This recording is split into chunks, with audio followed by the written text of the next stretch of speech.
The problem of paedophile priests. While the UN has strongly criticised the Vatican for being more concerned about its reputation than trying to prevent further crimes, Pope Francis, who recently marked 1 year at the Vatican, has defended the Church, saying no one has done more to root out paedophilia. So, who's right? Well, France 24's Natalia, Mendoza and Seema Gupta have this report.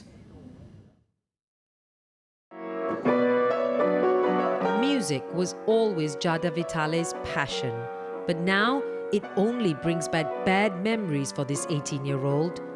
For 6 years, Vitale was the organist at her local church choir in Porto Canone, a town close to Italy's Adriatic coast. This is where she met Father Marino Genova, her parish priest. I was 13 years old in April 2009.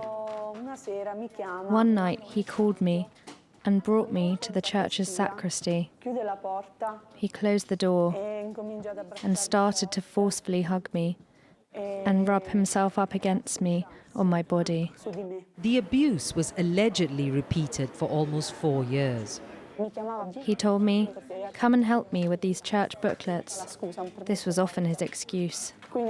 And so I would go to the sacristy with these booklets and then he would abuse me.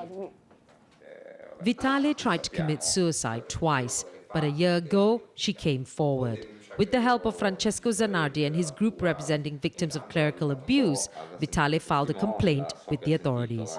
The prosecutors appear to have conducted a good investigation. Zanardi's group accused the local bishop of not reporting the priest to the police. Even if the priest admits everything, the church's canon law states the bishop is not obliged to do so. If the Vatican imposed rules on the bishops, obliging them to report to the judiciary, this would be immediately resolved. That is, any bishop aware of a case of a paedophile priest turns to the police and reports him. The bishop responsible for this case, however, defends his diocese. Everyone responds to his own actions, don't they? Criminally, the one who has committed the crime should react. It's not that there is a responsibility on the part of the church or the diocese. Such cases, the church applies procedure established in 2010 by the previous Pope, Benedict XVI. If the case is deemed serious, the priest is removed from the community as he awaits a canonical trial. Another scandal, but this time within the disgraced Catholic religious order, the Legionaries of Christ. Its founder, Father Marcial Maciel, is said to have led a double life, abusing dozens of children for at least 30 years with impunity. In February, the conservative order formally apologized to his victims.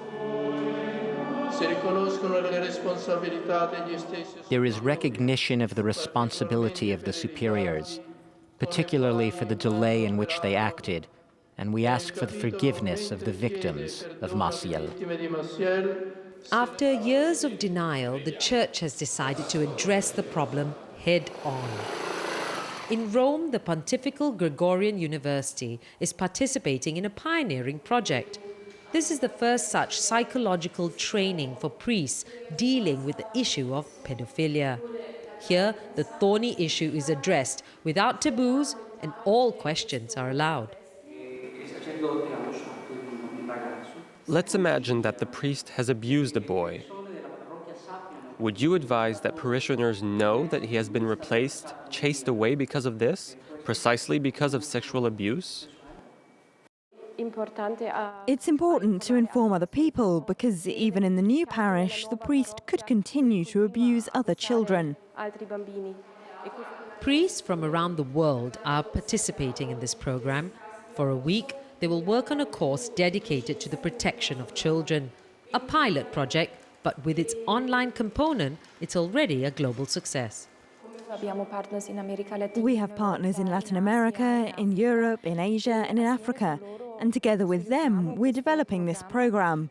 However, almost every day we receive requests to participate in this program from other dioceses, from other countries.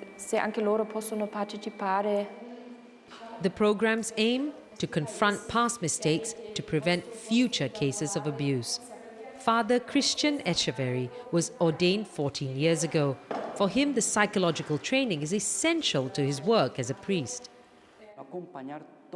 Priests must be accompanied throughout their psycho-emotional development. This affirms the maturity they must demonstrate to carry out their work. It's essential that the Church does this.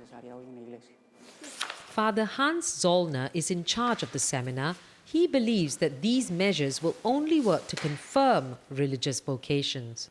The Church needs to realize that the world has changed, and it must, in some way, also offer its priests a way to find a good path to live with their own sexuality. Similar seminars are held twice a year in at least 10 different countries, a small step forward encouraged by Pope Francis. Now, for more on the Church's efforts to put a stop to clerical abuse, I'm now joined on the set by Jean Duchesne. Hello, thank you very much for coming in. You're the special advisor to the Archbishop of Paris. I'd like to start off by talking about this child sex abuse committee that Pope Francis has decided to set up. Are you confident that it will really make a difference? Well, we can only hope so. It is clear that the Church has waited too long to take adequate measures to face and to tackle this kind of problem. I mean, the message is that chastity is an absolute requirement of the priesthood and the religious life, and that any crime committed on this respect, especially the abusing children, is something that is not only a crime as far as the civil law is concerned, but also a sin, and the most grievous sin under the eye of God. You mentioned the law because obviously that's a key sticking point, because the Church has committed itself to fighting abuse. But as we saw in the report, to really make a difference, it also has to convince its personnel, so to speak, to put criminal law above canon law. Yes, well, no, it's not above. It is at the same level with canon law, and there is no reason why it should take precedence over the other. They should be treated as equal, because the Church lives in the world, and then has got to abide by two laws: the laws of the state and the laws of the Church. Its own laws. Now, what is most important is perhaps education and the training of priests and religious. And this is that all seminaries and training institutions ought to be perfectly aware that the acceptance, the fully informed acceptance of chastity is an absolute requirement if you want to become a priest or a nun or a monk. And what do you think of the training that we saw in that report there, where you've got workshops? Do you think that's a good step forward? Well, it's difficult to bear a judgment on such a short interview. But in principle, to give but in principle, psychological it's clear help. that generally speaking, and I think that this is what the Vatican is working on, is that to give more accurate and also more stringent, more constraining guidelines in this respect. But some would say that the Church only really reacts when it's under pressure from the outside and it's not been open or hasn't had the initiative of really turning on one of its own. Well, it's true, but every institution is like this. The Church also is an institution, and I think it has not reacted more slowly than others. I would like to see what's being done as far as schools and national education is concerned, especially in France, but also in every country. So do you think the UN, when it issued a report recently, was too harsh on the Church? One is never too harsh on sin. So it was justified to some degree in saying that the Church covered up? It was in some degree justified, because perhaps many churchmen, which does not mean the Church in itself, were too concerned to save the reputation of the Church rather than taking care of the victims who deserved perhaps more attention and also perhaps more charity. And do you think that different approaches are needed in different parts of the world? Because obviously it's also mentality, it can be a cultural issue. So do you think the Church needs to Well, it is, of course, a cultural issue as far as, I would say, the sexual behaviors and comportments which used to be considered as deviant are no longer considered so in Western Europe and also in North America. So this is clearly a problem. The question is certainly different in the so-called third world countries.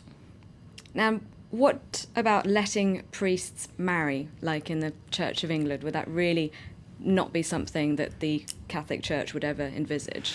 Well, this I think that the church, holds on to the celibacy for priests because it is simply one plus. It is simply something more, and simply it sends the message that what seems impossible to men is possible to God with His help. But isn't part of the problem that, in fact, abstinence is too much to ask of anyone? Well, serious studies show that this is not correct, because actually the priests who actually get married soon get divorced. I mean, many of them get divorced. That's above the usual, more than the average. Above average. The normal. Yes, serious studies have been conducted in this respect. So that's why the church understands. I mean, the church is in communion with some Orthodox or Protestants who have become priests. Anglican priests and even bishops have been received into the Catholic Church, and they were not asked to forsake their wives. But the problem is whether it is this possibility ought to be preserved, and the question rather is whether it should remain the norm. So far, we have found no serious reason to give up the idea that this should be the norm, at least in the churches where this has been the tradition for so many centuries. And just getting back quickly to the abuse committee, isn't it important to punish, so to speak, priests rather than just push them aside? Well, the problem is not to punish them, because what the church desire is to reflect and to forward God's mercy. The problem, of course, is different. The problem is to prevent them from doing more evil. Okay, thank you very much, Jean Duchesne, for coming in. Thank you to you. That's it for our Focus segment. We're going to go to a short break now. When we come back, I'll have the headlines for you, and we'll be crossing live to Brussels for more on those sanctions against Russian and Ukrainian officials. Stay tuned for that and plenty more coming right up.